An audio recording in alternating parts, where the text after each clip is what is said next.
یزید کا اپنا بیٹا معاویہ ابن یزید ابن معاویہ ابن ابی سفیان، خود یزید کا بیٹا معاویہ دادا کے نام پر پوتے کا نام تھا، اس نے یزید کے مرنے کے بعد جب سن 64 ہجری میں یزید کا قتل ہوا ہے اور حادثہ ہوا، ایک واقعہ ہوا جس کے میں بعض میں ہے کہ بیماری ہوئی اس کو جس کی وجہ سے ایسا ہوا، بعض میں ہے کہ گھوڑے سے گر کر مرا، تو وہ آیا اور اس نے خطبہ دیا، بلکہ میں یزید کے بیٹے کو رضی اللہ تعالیٰ عنہ کہوں گا، اس لیے کہ اس نے ایک اتنا بڑی الجھن مسلمانوں کی دور کی، آ کر اپنے باپ کے کرسی پر بیٹھ کے خطبہ دیا اور کہا یہ اس جگہ پر میرا باپ بیٹھا تھا اور یہاں سامنے سر حسین رکھا تھا،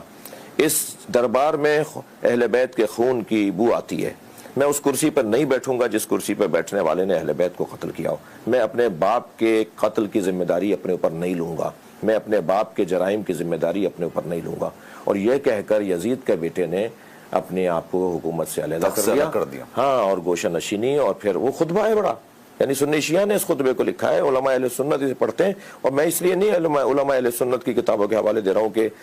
کسی کو مجھے قائل کرنا ہے، بات روشن ہے۔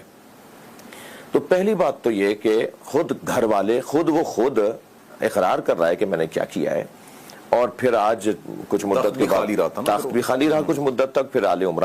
مروان نے آ کر وہ تخت پر کیا اور حکومت ان کی بنی، آل زبیر کی بنی، پھر آل مروان کی بنی حکومت۔ اس کے علاوہ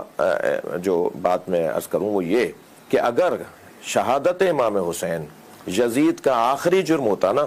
تو شاید پھر بھی کسی کی کارستانی چل جاتی اس کو بچانے کے لیے، گنجائشیں نکالنے کے لیے، یہ یزید کا پہلا جرم تھا۔